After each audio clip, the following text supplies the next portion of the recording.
Welcome to In the Weeds with experienced attorney Elisa Stewart. Hello and welcome to In the Weeds with experienced attorney Elisa Stewart. I am your host, Kevin Rosenquist, and today we'll discuss navigating employment in the cannabis industry. Elisa, welcome back. Great to see you. Thank you. Thank you for having me. All right, so when we're going to talk about employment in the cannabis industry today, and what is the current job market like in the cannabis industry, and what types of positions are employers looking to fill? So it's fast growing.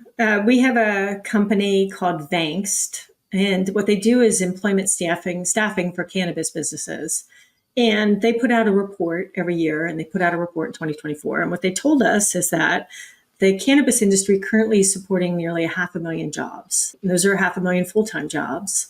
And that's a 5.4% increase from last year. And we're going to continue to see that kind of growth because there's additional jurisdictions that are opening, different states that are coming online for the cannabis industry. And so we're going to see more growth happening. And the types of jobs there's a lot, actually. You know, if you're interested in cultivating, you can be a grower. You can do inventory and cultivation. You can be a trimmer. Those are very lucrative jobs, actually.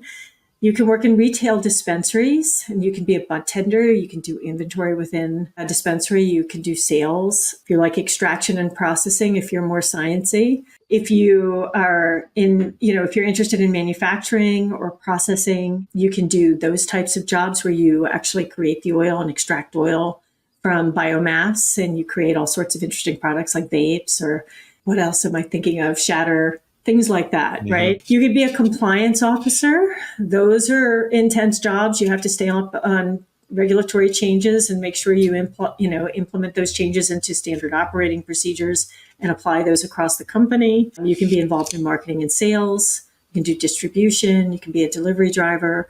Just about anything you can think of, you can do in the cannabis business. It's really interesting. Doesn't sound any different from a lot of businesses. Right. It's very normal. Yeah. Well, what does the typical business owner, cannabis business owner look like? Who are we talking about here? Well, that's kind of interesting as well. In 2019, there was this report that came out that everybody got really excited about because it looked like the cannabis industry, the executives were very, and owners were looking very diverse, right? There was 36% were women, 28% from minority communities. And then COVID hit. And for some reason that seemed to impact those communities in particular. So we saw a drop in female representation in executives that went down to 22%. And then just 13% in executive positions from minority communities. Happy to report, however, though, as of 2023, that has rebounded significantly.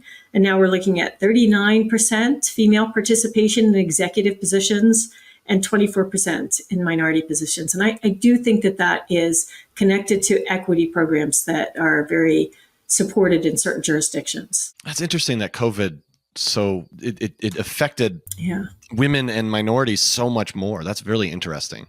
Yeah, it is. And I'd love to do a deep dive and find out. I don't know the answer, but it is very interesting. Yeah. It seems like almost like, why would that be? But yeah, that's really fascinating. What is expected of you and your business in terms of hiring and managing employees, specifically in California and New York? So California it likes to be complicated about everything, right?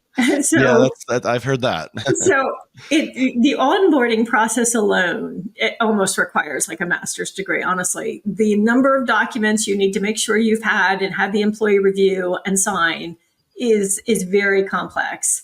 There is a number of pamphlets they want you to provide, information they want you to provide.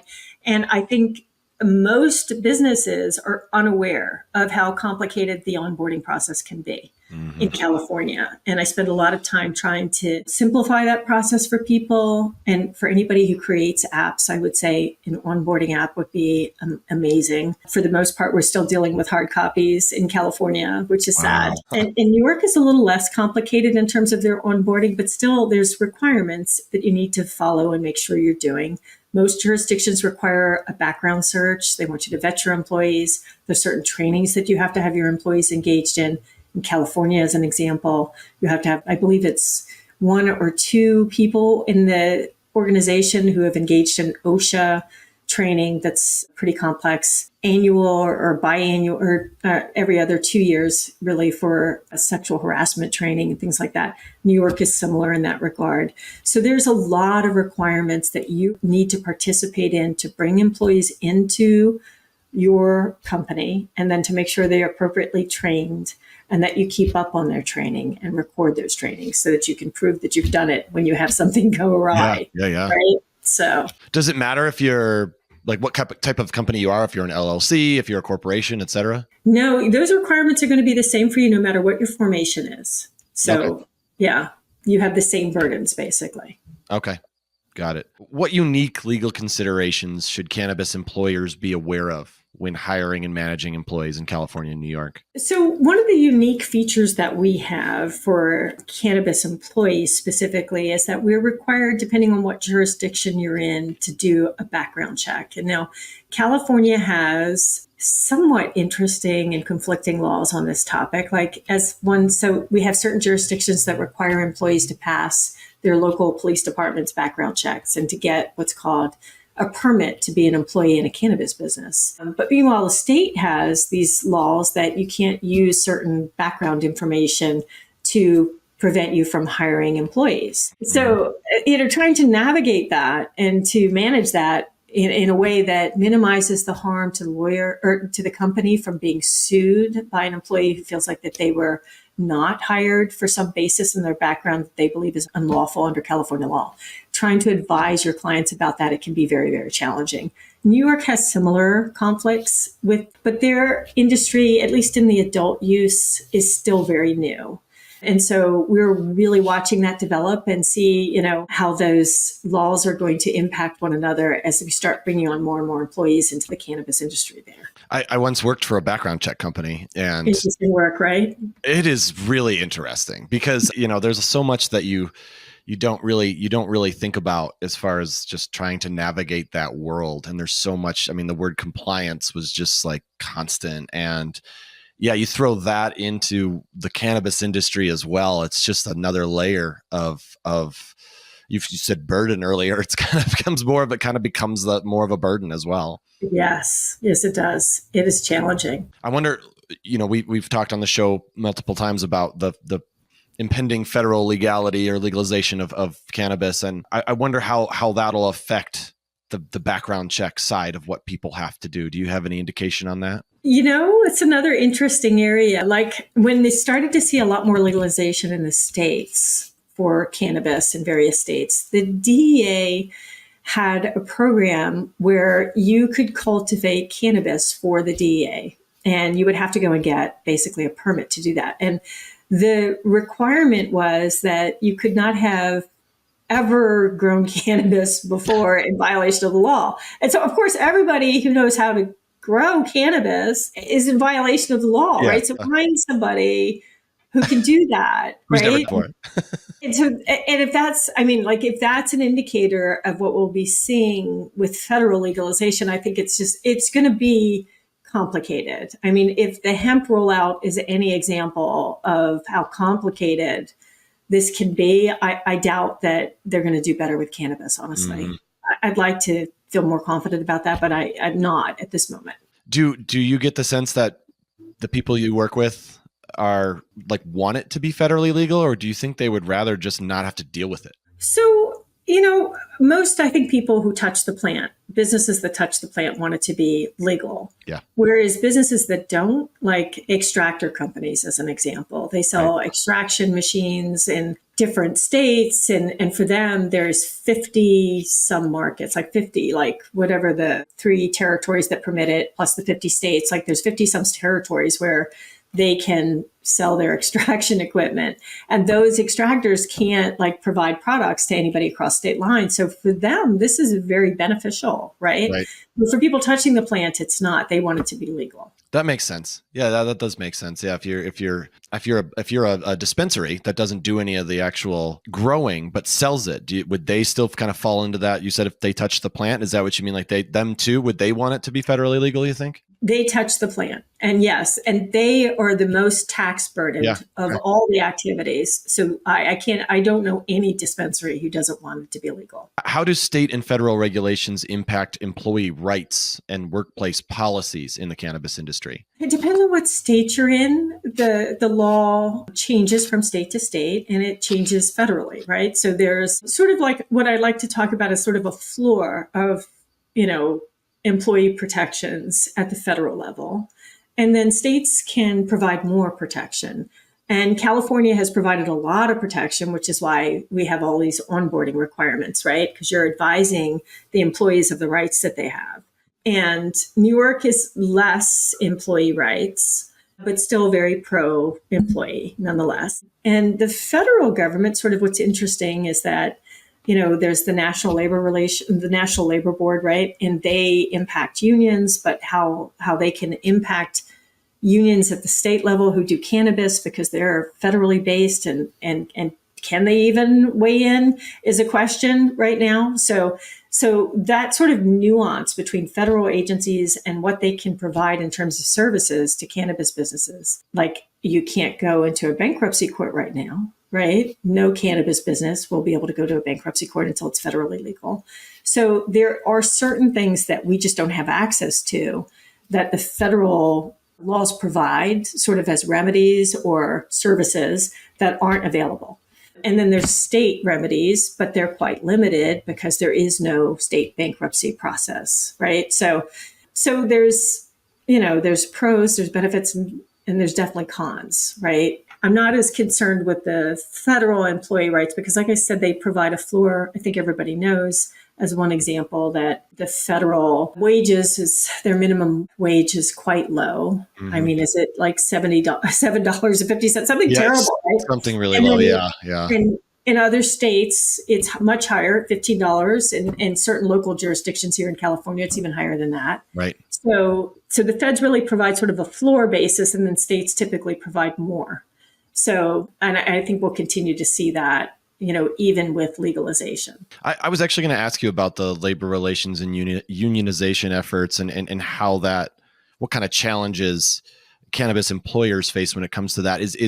Can employees form unions in the cannabis industry? Yes. And not only can they, but most states, not all, but most required what's called a labor peace agreement from people as a condition of licensing. Like that's what New York does. And here in California, if you have a certain number of employees, you have to have a labor peace agreement. And all a labor peace agreement is, essentially, employers are very afraid of this, but all it is it says you're going to follow the law when it comes to organizing, which means you can't close a store or get rid of an employee that wants to organize and be unionized, right? You can't do that. That's unlawful. And I think we've heard Starbucks doing some of that in certain states. I think there was a decision that they had closed 3 stores in some New York location that they were required to reopen because it was in violation of organizing. I remember that, yeah. Right. And so the same would be true at the state level. They can organize, you can't violate the law. But again, what are the protections at the federal level for a business that is its core business is, working with a controlled substance that's in, violation of federal law? That's what we don't know. So all these states want you to be organized and be in unions. And I don't think unions are a bad thing for a business because once you have union support, you have the ability with your employees to make bigger changes on your political environment, right? So if you have your employees and your labor organization all pushing for a certain change, that can be beneficial for the industry. What cannabis businesses are afraid of is that they can barely keep their doors open now. Yeah. And having the additional cost of higher wages or health benefits or this, that, and the other feels like it's something that they can't even manage because they can't deduct it. And I get that. I get that as well. And so what we need it to be federally legal so that they can deduct these things and then they can actually provide benefits to their employees that matter. Yeah, I didn't think about the benefit aspect. Do some cannabis businesses provide benefits? They do. Some do. Yeah. Many can't do it. Yeah. And it's no small thing to say that it's a big expense to get health insurance. for your employees, right? Yeah, But what absolutely. Even happens? like I've managed businesses before that, not in the cannabis industry, and it's really, really difficult to offer some benefits because it's when you're a small operation, it's tough. And if you can't deduct stuff, I can't even imagine. Right. And that's the biggest issue for cannabis businesses right now. I think that most people in the cannabis business are all like, interested in, having health insurance and progressive benefits. And I find that as a community, they're fairly progressive in any event, but there's just limitations to how far their money can go. Yeah. What does having a cannabis law attorney bring to the table when you're dealing with employment matters specifically in New York and California? So there's a lot you can control in your business in terms of, how your operations are run, but really your risk, and, it does come from employees. Yeah. And so making sure that you train your employees appropriately, making sure that you understand what the law is and you have provided policies and employee handbooks and provided adequate training to make sure that your employees are aware of the law. And what that does is that provides you protection if an employee decides to sue you, right? One of the things that happens in a lot of businesses is sexual harassment claims, right? And you as the employer may not even be aware that this sexual harassment stuff is happening, with the bud tenders out on the dispensary floor. You might not know. Yeah.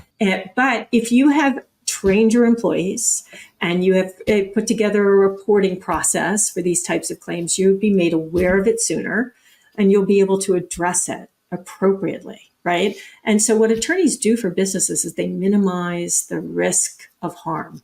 That's what our job is. And so sometimes it feels onerous complying with all of these, training requirements and onboarding requirements, but really what they do is they provide you with a certain level of protection if one of your employees decides to sue. It makes sense. Like talking to you now for 3 episodes, it makes sense why you would want an attorney who strictly does this, because it's so nuanced and it's so different than the rest of anything else and any other type of business. I mean, what other business is legal in the state but illegal federally? That's none, right? None. This is it. Yeah, it's such a weird concept. I mean, do you find that a lot of business owners try to do too much on their own without consulting someone like you who knows what they're doing? Yes, mostly because they're trying to keep their costs down. Save money, sure. Yeah, and what they don't realize is sometimes spending that money on an attorney will really keep their costs down by minimizing the risk of litigation, right? Like that's the kind of risk that can take you out of business, right? So let's wage and hour claims. These can be devastating for a business, right? Like somebody's taking their meal break on the 5th hour instead of before that. And then what you find out is that that's happening in all of your locations. And then the next thing you have is a class action lawsuit, right? And that kind of thing can take you out of business. So to prevent those, right, to prevent those kinds of harms from happening, it is helpful to have an attorney provide you with the guidance, the employee handbook, the policies, the training. That just helps. Well, I think that's great advice. And thank you all for tuning in to In the Weeds with experienced attorney Elisa Stewart. For more information or to connect with Elisa, you can visit stewartlawpc.com and be sure to hit that like and subscribe button and leave us a review in the comments. Elisa, always great to see you. Thanks for being here. Thanks for having me. Thanks for watching. Be sure to hit that like and subscribe button and leave us a review in the comments.